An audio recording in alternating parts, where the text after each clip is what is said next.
It cannot just be because you have a disability you get a job, right? You as the employee cannot abuse the inclusivity card. As a founder of my own company, I prefer my employees to come to work because I can check on them. They could be watching K-pop Demon Hunters and not actually working. I don't think I'm a hindrance to anyone else. I also want to be a productive member of society.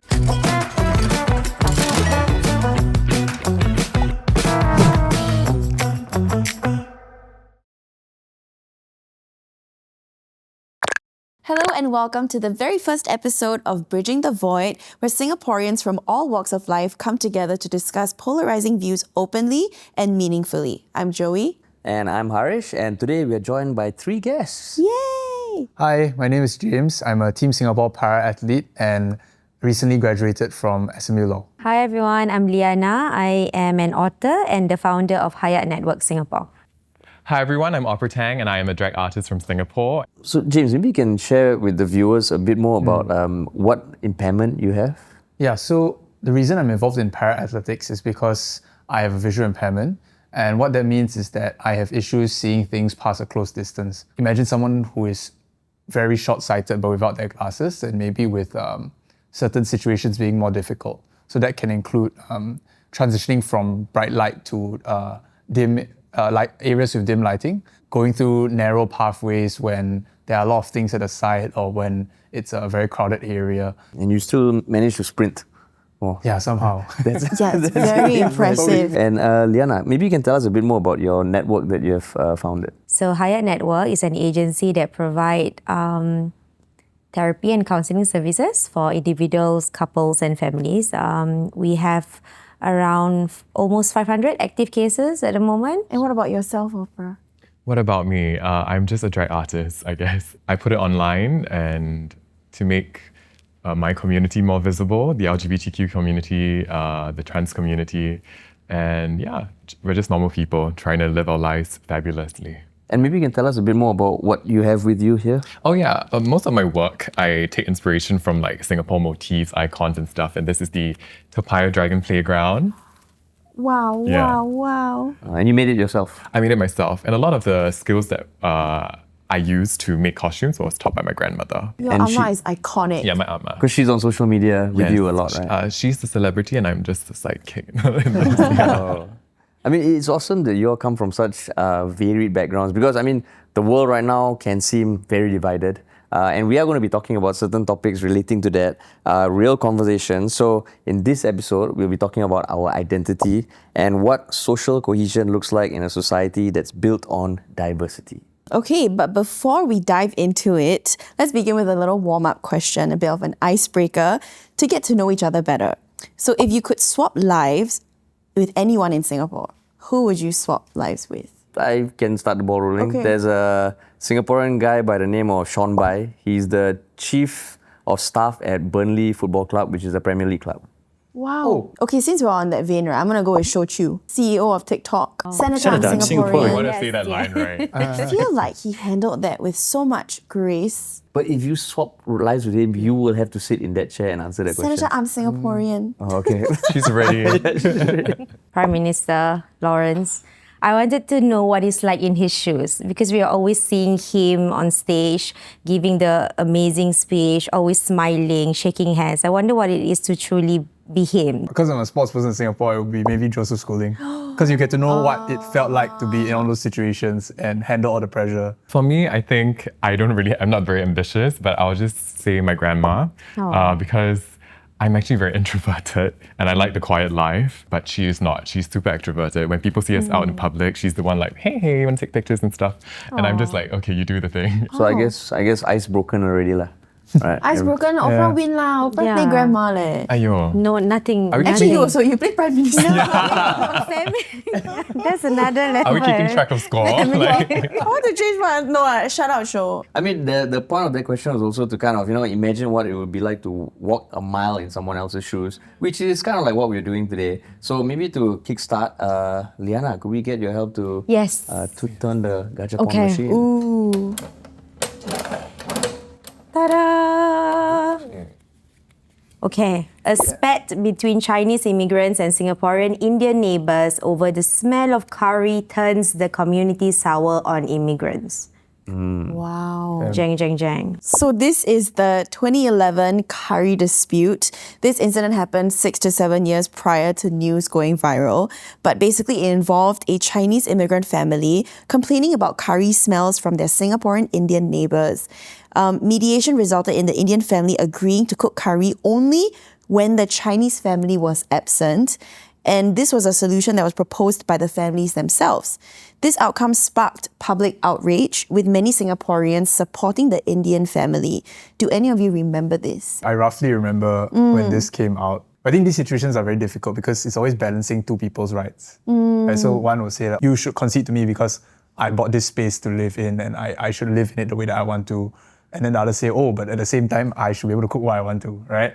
So if parties can come to an agreement as to how they want to solve it, actually that's the best. And I don't think people should necessarily impose their views on it because maybe they're already happy and they solved the problem.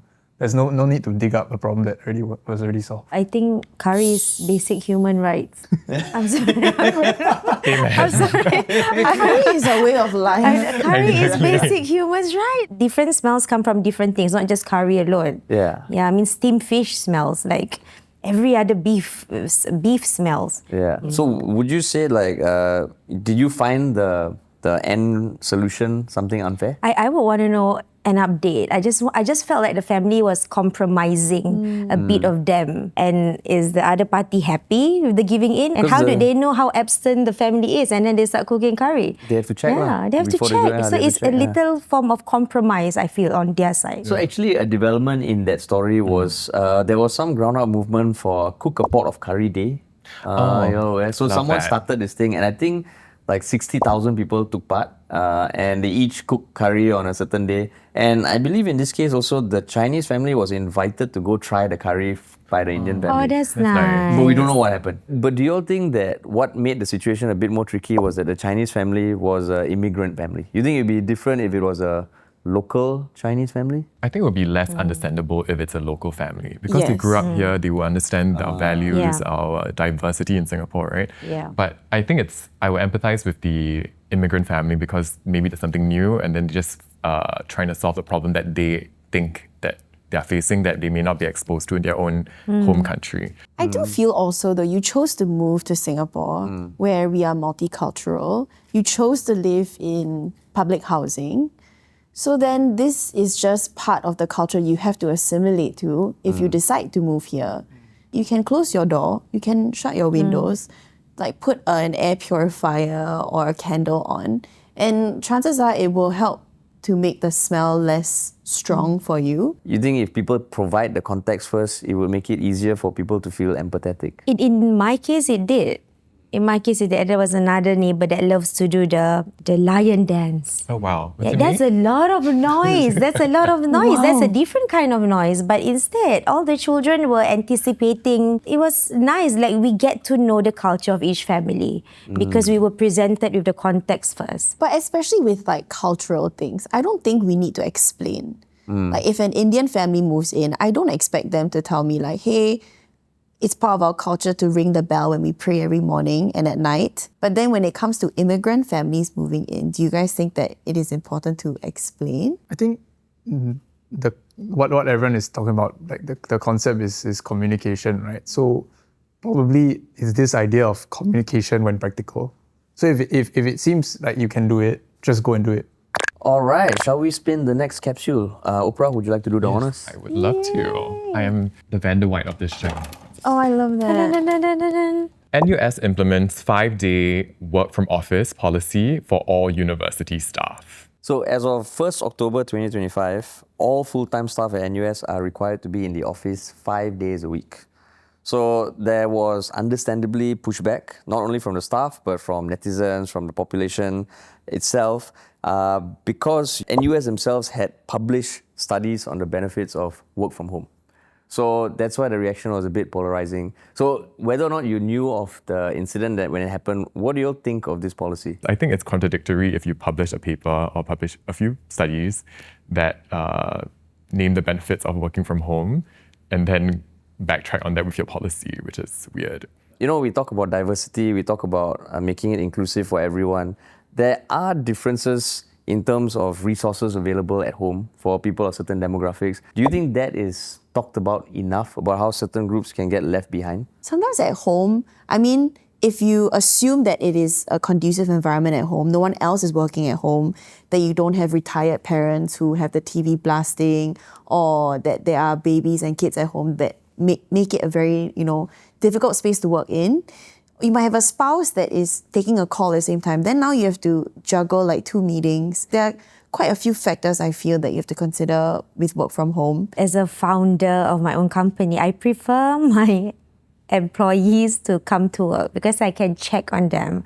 I know what they're doing. But if they're at home, I feel a little helpless because I don't know what's going on. If they're in our clinic, I know that, okay, they're up to something. Even when their iPad is open, their laptop is open, they could be watching K-pop Demon Hunters and not actually working. But I feel safer when they're all together at work. And we are in the nature of business of mental health. We want to make sure you're okay, you're safe. But then it becomes a form of entitlement. Oh, I can only work from home. If I don't work from home, I cannot deliver this proposal. I have a part-time staff. So basically, being a part-time, you're not required to come to office a lot of the hours. But she kept coming to the office. And when we checked in on her, why you keep coming even on days that you're not supposed to come? We figured out that she's actually an orphan with no father and mother, and she doesn't have any siblings. So the emptiness of her house makes her not want to be at home. That was one incident. Another incident was when at home I don't have a laptop. So at home, I can use the office laptop. It's like this little details. So she still comes, even on days that she's not supposed to. And like I said, that's her preference. So we support where we can. And Oprah, for you, a lot of your peers are in live entertainment, live performances. What's your take then on work from home? Because obviously they will be impacted. I think I can speak on my experience actually working from home with a company that actually set up an environment for me to make my own workspace in my home. So they bought like a little desk for my computer, my laptop, my monitor, my screen, and everything. So they made sure that everyone was on a level playing field, at least on that point. But yeah, I also agree that it's really a case by case basis. And if the university would like to implement a 5-day work week for everybody to work in office, I don't think it should be a blanket thing. But as you as a performer, is it even? So a lot of the drag and live entertainment industry had to shut down, and we had to go online. Yeah. So we had to really think out of the box and create online parties and then perform online and do a home studio like this, just put Mylar sheets on the wall and just try to make the production as engaging as possible as it can be online. I wasn't a drag queen during that part, but I saw my peers doing that prior to the CB ending. So actually, I was going to say on the flip side of that as well, then there are also a group of people who, now that they are forced to go into the office, they have to decide whether they can continue working the job. Maybe they have autoimmune diseases, maybe they are a caretaker, and this is an extra source of income for them to support their family. Now, needing to leave the house and commute, they might have to choose and pivot to another job that will allow them to work from home instead. I was just thinking, maybe James could answer this. Sorry, I'm the host. Yeah. No, because some people who are maybe wheelchair bound or impaired some way, that they are more equipped in their homes, I would assume, right? Yeah. Because they have their instruments assistive tech that can better able assist them in their work. Wouldn't that be easier for them to work from home in those cases and then do those jobs rather than go into the office? In my case, it's this use of assistive technology which is installed on my computer, and I have a monitor, a very big monitor, so it just makes things easier for me. So those might be my things. But I think for, let's say you're at a company, and if you're there for long term, you could try and get all these things installed at your workplace. If you do, then there won't be so much of a difference between your home and the place of work. Transport can actually be more of a, mobility can be a problem. So sometimes it's nice to have the option of not having to make those arrangements for transport. All right, shall we spin the next capsule? Okay, let's do it. Yeah. Dun-dun-dun. Here you go. MSF report, decline in positive attitudes towards people with disabilities at the workplace. This is a 2024 report from MSF, Ministry of Social and Family Development, which showed that there was a significant decline in positive attitudes towards persons with disabilities in the workplace, and in general, a decline in positivity towards less visible disabilities like intellectual disability and autism. And yet, on the contrary, persons with disabilities who felt included and not discriminated against by those around them increased. Any of those statistics surprising for you all? Both. Because Both I mean, surprising for me. because it's contradictory. Maybe. Especially together. Yeah, together. Yeah. But what is inclusive? Like what's expected of us? It's not that we don't care, but we feel very like, are we making you feel even more awkward? Because we don't know. So I'm trying to understand the decline in the percentage. Is it people actually don't care, or is it people feel that I'm not qualified, I don't know what to do, so it's better not to get involved and let someone else who's really capable to do it instead. Yeah. So that's actually a very good point, because communication is key. Like I can only speak from the perspective of a visually impaired person using a cane. So a lot of people, they want to help, but they don't know how. So then a lot of these like doubts come in because they're not sure what to do. So if you as the person who is using the cane are very clear with instructions, then that helps to bridge that gap a lot more. If you're not sure, it's like, hi, may I help you? And if the person doesn't react well to you, then you can sort of step away. But if the person reacts well and says, oh, I actually, thank you very much, I really need help to do something, then you know you made the right move. You know, that's in the social setting, but in the workplace setting, any particular aspects of the workplace that you feel contributed to this survey? I mean, I guess just my personal example, I think it's fair that the employer should expect that everyone, you need to contribute a certain amount of work, right? That's your sort of performance mark, right? And you should be able to do these kind of things. The person with disability, it's on you to commit more time and work harder such that you can produce that same quality of work and same amount of work. But whilst you try and do that and you show that you have a good work ethic, then your employer can also reciprocate and say, hey, actually you're putting a lot of effort, but let's give you some slack on a few small things here and there. So you think as much as it's on the employees, it's also on the employer? Like, do you think they need to also step up? I think it's the other way around. As much as it's on the employer to be inclusive, the employee also needs to put in the work to justify why they're there. You know what I mean? Because the inclusivity movement is that employers should hire persons with disabilities and other considerations.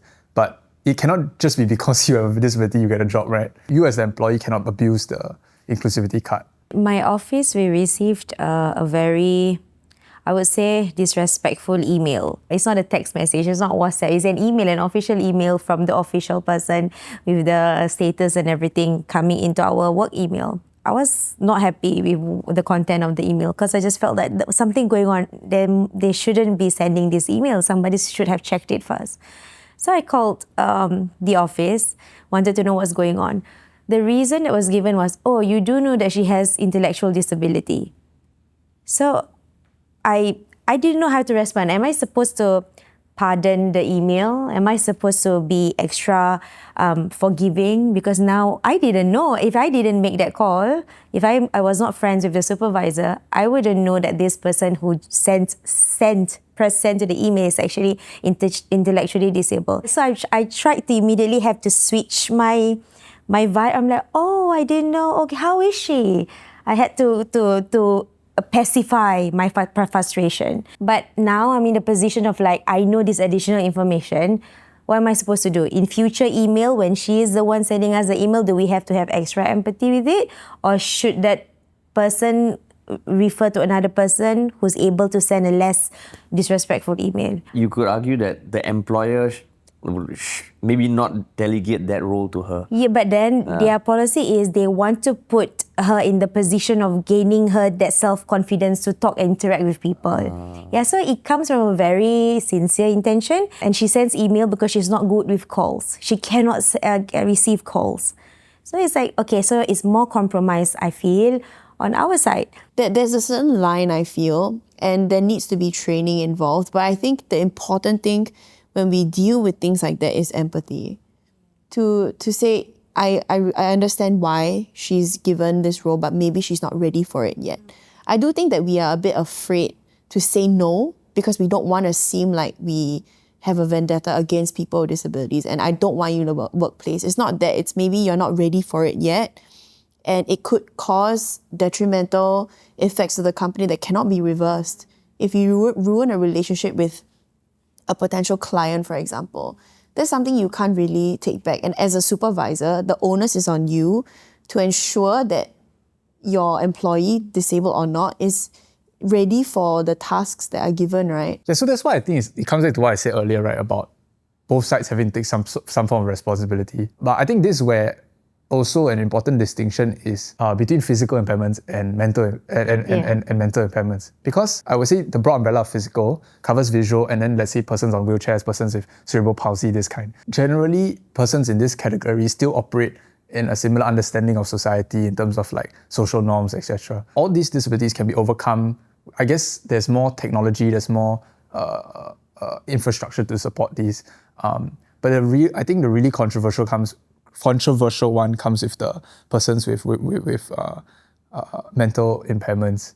I think it's really the onus of the employers to understand and not discriminate against people who are able to think and work professionally, to not employ them for some jobs. But people with intellectual disabilities that are unable to express themselves in a way that is societally and socially what we think are normal, maybe they should have disclaimers if they want to put these people in these jobs where other people may not be aware, to minimize misunderstandings. Maybe put in a signature somewhere that this company empowers people with intellectual disabilities and they want to put them in those positions. But also, if you don't want to go through that, then don't put them in these spaces and give them a job where they can flourish in their own right. Do you think that Singaporeans are more comfortable avoiding interactions with people they don't understand, that they're not exposed to? And as a result, it builds this intolerance. 100%, because in our national, like, not just the broadsheets, but any type of media, a lot of things are dictated by policies and regulations that don't show us in a positive light, right? Or don't show people with disabilities. That's why we have DE&I, right? To not because in spite of this, but because of this, they need to be shown, and to make people more aware and more exposed to humanity. In the recent years, especially with changes to 377A, do you feel like Singapore as a society, we are more accepting of queer folk? So, for example, the efforts to raise awareness of the LGBTQ plus community appear to be paying off, with the Ipsos Pride 2024 study showing growing public acceptance. Yeah, so I would say tolerance is a better word to describe this in policy. It's a very touchy subject, but then hasn't been much movement there besides the repeal of 377A, which was priorly not enforced very strictly anyways. And the only concrete action was I think there was this thing to enshrine marriage between a man and a woman. That was the only action that came out of that after. But in my day-to-day, socially, not politically, I surround myself with people who love me, who are supportive of me. When I say that, I don't think I'm a hindrance to anyone else. I also want to be a productive member of society. It's a capitalist society after all. I think the younger generation, also with the rise of social media, advancement of technology, everyone is more empathetic and more fair-minded and open to alternative lifestyles, I guess, yeah. Actually, I think just to add on a bit to these kind of sort of sensitive or touchy topics, right? But actually, a lot of times people tackle the topic by let's say disability or LGBTQ, but actually it's a lot about the person themselves, the individual personality. So in fact, you're saying peel back the layers and just really define people for who they are, their personality rather than the labels. And for Liana, given that your work involves therapy and sometimes people from the LGBTQ community do come to you for therapy, is there anything that you have learned from all those experiences? One very particular story came to mind. As a student of mine, she ate some, I think, medication to make her look bulkier. She wants to be a boy so much.